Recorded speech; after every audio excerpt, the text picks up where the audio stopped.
what it involves really is just a general check over and an examination that we give any pony at all, just a look over and just check all their various functions, heart and lungs particularly, check the skin, make sure the skin's healthy. A lot of them at this time of year have already got rugs on and you don't know what you're going to find under the rugs sometimes. A lot of the check really is preparing for things that might happen as well. So it's talking about lice, which are always going to be an issue again, especially in older ponies that possibly have more of a coat cover and a lowering immunity. All those things encourage lice to thrive.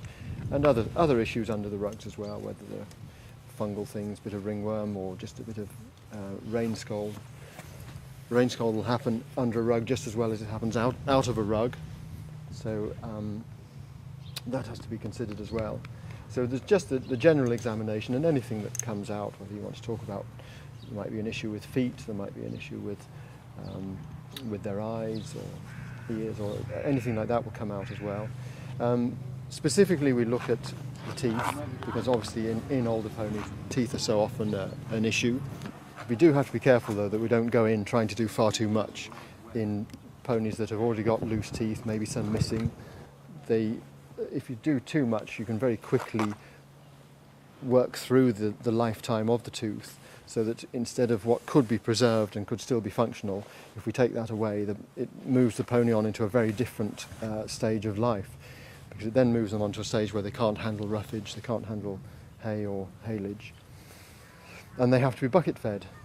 So the teeth examination is very important, and it also links in very well with nutritional advice, because the two are going to be completely linked.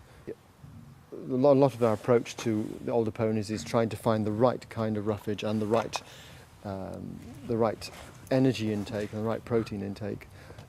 There's a lot of information out there, and we just try and match it up to the individual case. Linked in with teeth and nutrition, of course, comes body condition, and in older ponies, again, that's so much more important. For a lot of their lives, we've been trying to keep condition off them. All of a sudden now it's important, especially as winter approaches, to make sure that they're not too thin and they've got adequate weight to carry them through the winter. There's always going to be a bit of weight loss. It's just a matter of controlling that and fitting a diet that's going to maintain that weight.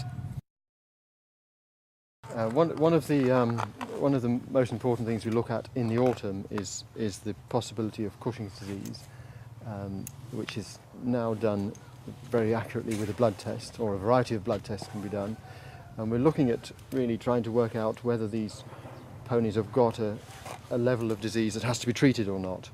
The biggest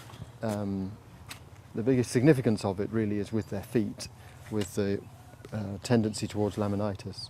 And at the same time, we will often do a general health profile through the blood, just to make sure that we're not missing something else, whether the liver's involved or the kidneys or some other aspect that needs to be dealt with as well. One thing we do focus on in older horses and ponies is their vaccination. It is something that you should keep going and not let slip.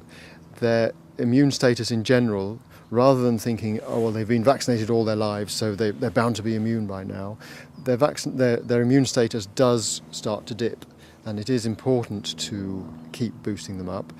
There have been, especially this year, there have been a number of flu outbreaks, which, if there's one nearby, certainly will challenge these older ones, the older ones and the younger ones. It'll challenge them the most.